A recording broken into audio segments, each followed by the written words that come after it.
Assalamualaikum warahmatullahi wabarakatuh. Kami dari kelompok 4A akan membahas tentang peptida bioaktif. Adapun untuk anggota kelompok dari kelompok 4A itu ada Lia Rahmawati dengan NPM 011, kemudian Lula Herdina dengan NPM 012, saya sendiri M. Zikir Mubarok dengan NPM 013, dan Oktaviani Wulandari dengan NPM 014, yang terakhir Anggreni Dwi Hapsari dengan NPM 030. Baik, yang pertama yang akan kita bahas itu mengenai definisi dari peptida bioaktif itu sendiri. Jadi, untuk peptida bioaktif itu merupakan senyawa protein atau cryptids yang umumnya itu tersusun atas 2 sampai 20 unit asam amino. Tetapi dapat lebih dari 20 unit juga dan belum aktif sebagai peptida bebas dengan aktivitas biologis tertentu karena belum dilepaskan dari protein induknya. Kemudian, untuk peptida bioaktif ini dapat dilepaskan selama proses pencernaan, hidrolisis enzimatis atau fermentasi dan pengolahan pangan. Jadi, untuk peptida bioaktif ini peptida ini secara sederhana bisa diartikan, hasil dari penggabungan asam amino melalui polimerisasi kondensasi. Nah, apabila polimerisasi ini menghasilkan makromolekul, maka produknya itu disebut polipeptida atau protein itu sendiri. Kemudian, produk molekul tersebut bisa disebut peptida apabila ukuran residu asam aminonya di bawah 40. Kemudian, protein atau peptida akan menjadi senyawa yang bioaktif apabila telah melewati proses hidrolisis, di mana proses tersebut dapat memutuskan ikatan peptida yang terdapat pada protein, sehingga protein tersebut menjadi senyawa bioaktif yang memiliki aktivitas biologis dan memberikan manfaat lebih dari zat gizi dasarnya. Kemudian, berbagai macam fungsi biologisnya itu seperti hipokolesterolemik, antihipertensi, antioksidan, atau imunomodulator. Nah, karena memiliki berat molekul yang relatif lebih rendah, maka absorpsivitas dan bioavailabilitasnya dari peptida bioaktif ini itu tinggi. Kemudian, yang selanjutnya akan dijelaskan oleh rekan saya. Baik, untuk selanjutnya kita bahas terkait dengan manfaat peptida bioaktif. Nah, manfaat peptida bioaktif ini ada 8. Yang pertama itu antihipertensi. Nah, peptida ini dapat membantu menurunkan tekanan darah dengan cara menghambat enzim pengubah angiotensin atau biasa kita kenal dengan ACE yang berperan dalam penyempitan pembuluh darah. Dengan menghambat enzim ini, tentunya peptida ini membantu pembuluh darah tetap rileks dan aliran darahnya tetap lebih lancar sehingga tekanan darahnya bisa turun. Kemudian ada antioksidan. Nah, peptida bioaktif memiliki kemampuan untuk melawan radikal bebas di dalam tubuh. Nah, jika dibiarkan dapat menyebabkan kerusakan sel. Ini membantu mengurangi risiko penyakit kronis seperti kanker, penuaan dini, dan penyakit jantung.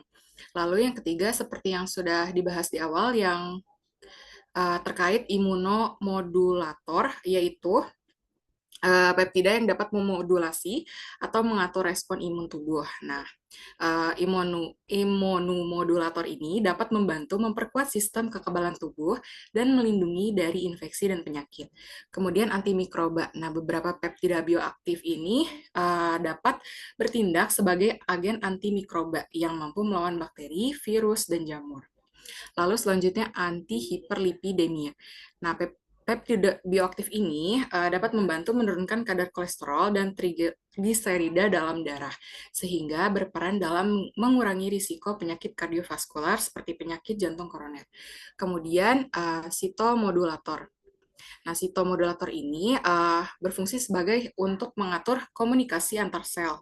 Nah, ini penting juga untuk berbagai proses biokimia yang terjadi dalam tubuh, termasuk pertumbuhan, pembaruan sel, dan proses penyembuhan luka.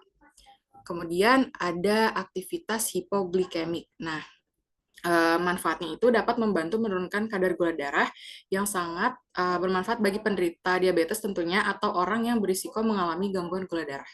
Kemudian yang terakhir ada antiinflamasi dan anti diabetes. Nah, peptida ini bermanfaat untuk mengurangi peradangan atau inflamasi sendiri di dalam tubuh dan berkontribusi tentunya pada pengaturan kadar gula darah. Nah, dengan cara ini, peptida ini berpotensi untuk membantu pencegahan dan pengolahan penyakit diabetes serta mengurangi komplikasi yang mungkin timbul akibat peradangan virus.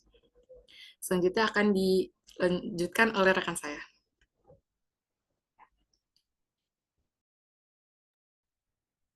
Baik, selanjutnya yaitu ada sumber peptida bioaktif. Di sini ada tiga sumber, yaitu dari produk hewani, produk nabati, dan potensi dari limbah. Produk hewani sendiri ini ada dari susu, telur, dan daging. Produk susu olahan seperti keju dan yogurt adalah sumber sempurna untuk peptida bioaktif hewani. Beberapa fungsi protein susu adalah antibakteri, antioksidan, dan imunoprotektif.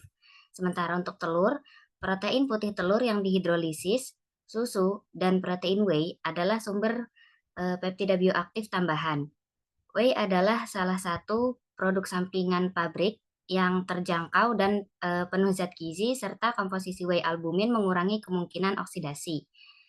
Sedangkan untuk daging, yaitu kebanyakan orang merasa dirugikan ketika terlalu banyak mengonsumsi daging merah. Tetapi mereka tidak menyadari bahwa daging merah adalah sumber zat besi, vitamin B12, asam folat, dan asam amino esensial. Sifat-sifat antioksidan termasuk aktivitas antimikroba dan antihipertensi telah ditunjukkan oleh peptida yang berasal dari daging merah. Selanjutnya yaitu sumber peptida bioaktif yang berasal dari produk nabati.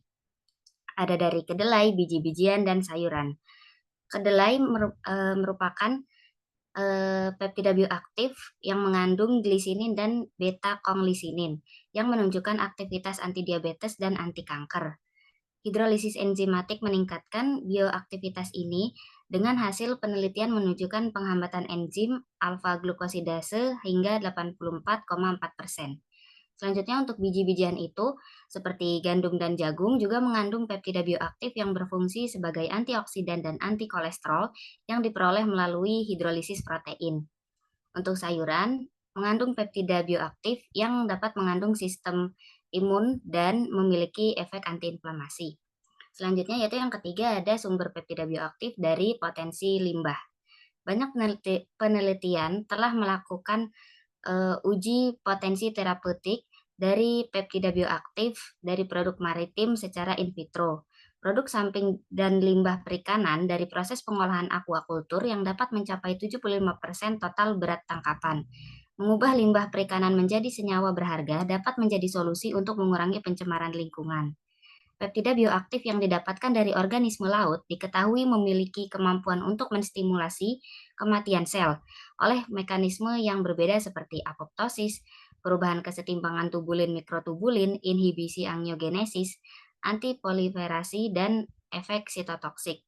Karena lingkungan maritim memiliki keanekaragaman hayati lebih banyak dibanding darat, akibat adanya adaptasi unik organisme laut di lingkungan yang gelap, dingin, dan bertekanan tinggi, yang mampu mengekspresikan berbagai protein untuk mengatasi tantangan dari lingkungan. Dan juga banyak peptida bioaktif dengan potensi anti kanker telah diekstraksi dari berbagai organisme laut, seperti tonik, spons, dan moluska. Salah satu sumber yang kerap digunakan adalah spons dari genus Discodermia, Petrosia, dan Haliclona, yang menghasilkan peptida bioaktif yang memiliki aktivitas anti kanker serta antiinflamasi. Materi selanjutnya akan disampaikan oleh rekan saya.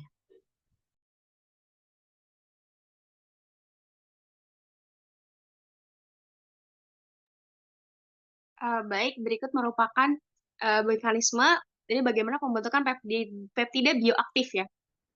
Jadi pertama kita ketahui dulu bahwa peptida bioaktif ya, itu berasal dari sumber protein ya, ada protein nabati, ada tanam-tanamannya seperti kacang-kacangan, timun, jagung. Kemudian protein hewaninya ya, ada susu, telur, keju, daging sapi yang sudah dimention teman saya sebelumnya, dan juga sumber protein hewani lainnya, turunan-turunan dari olahan daging juga. Kemudian untuk spesies laut, termasuk ikan, alga, dan makhluk laut lainnya, termasuk juga ubur-ubur. Makhluk laut lain seperti udang, termasuk cangkang udang. Nah, kemudian dari sumber protein hewani ini diekstraksilah peptidanya dengan ada 3 metode di sini. Jadi ada metode kimia atau fisik.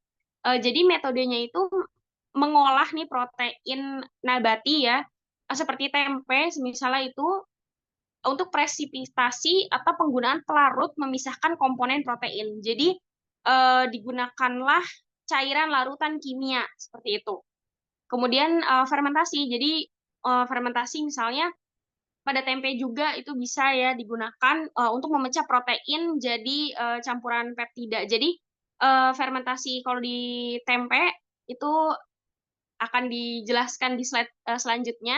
Tapi untuk tempe itu menggunakan fermentasi. Jadi dia itu menghidrolisis peptida menjadi lebih kecil. Nah, kalau hidrolisis enzimatik itu proteinnya misal dari spesies laut itu ada juga hidrolisis proteinnya jadi peptida juga. Nah, nanti kalau misalnya sudah semua ini diekstraksi, akan dibentuk campuran peptida. Jadi, hasil dari ketiga metode ini, dibuatlah campuran peptida, dan lanjut menggunakan metode fraksinasi atau fractionation. Jadi, dipisah nih komponen dalam campuran peptida ini, digunakan berbagai teknik. Jadi, dipisahin peptidanya berdasarkan ukuran molekul menggunakan membran filter. Itu disebutnya ultrafiltrasi. Kemudian metode Hillik atau hydrophilic interaction liquid chromatografi. Jadi interaksi hidrofobik digunakan untuk memisahkan peptida-peptida tadi dari campuran peptida yang udah dari sumber protein berdasarkan sifat-sifat kimianya. Nah, yang terakhir, dua terakhir ini sebenarnya pakai pemotongan ya. Mungkin kalau kromatografi fase balik atau reverse phase kromatografi itu memisahkan peptidanya berdasarkan sifat polaritas. Terus kalau membran pemotong atau cut off membranes, ini bisa ya sering dipakai ya untuk tempe juga, peptida bioaktifnya menggunakan membran pemotong atau cut off membranes. Jadi memisahkan peptida besar dan kecil berdasarkan ukurannya, menggunakan membran dengan ukuran pori tertentu. Jadi ada saringannya. Kemudian kromatografi, penukar ion atau ion exchange kromatografi, memisahkan peptidanya berdasarkan muatan listrik. Jadi nanti partikel peptidanya itu digunakan muatan listrik, dipisahkan ion-ionnya. Jadi ada ion kationik dan ion ionik itu dipisah. Nah, terus dapatlah nanti karakteristiknya. Jadi karakteristik peptida itu setelah vaksinasi akan digunakan high performance liquid chromatograph atau mass spectrometry. Jadi ini alat untuk proses identifikasi peptida. Jadi masanya berapa, struktur peptidanya itu apa aja. Terus habis itu didasarkannya oleh ion-ion B dan Y yang sudah terfragmentasi lewat tadi proses-proses tadi. Seperti itu, untuk selanjutnya akan dijelaskan oleh teman saya.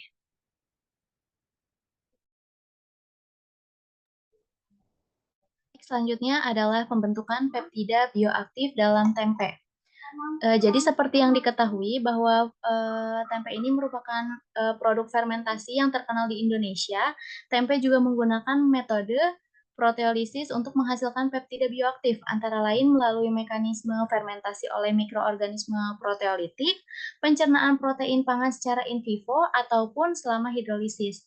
Nah, jadi pembentukan peptida bioaktif dalam tempe ini melalui proses fermentasi oleh mikroorganisme, terutama jamur Rhizopus oligosporus, yang menghasilkan senyawa dengan berbagai manfaat kesehatan. Nah, proses seperti ini seperti perendaman dan juga blanching selama 24 jam itu berfungsi untuk meningkatkan aksesibilitas protein pada kedelai. Nah, sementara aktivitas enzim proteolitik, amilolitik, dan juga lipolit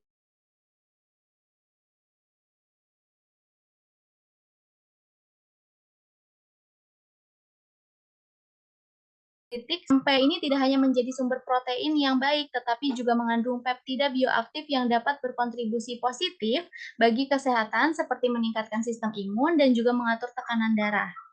Boleh di next?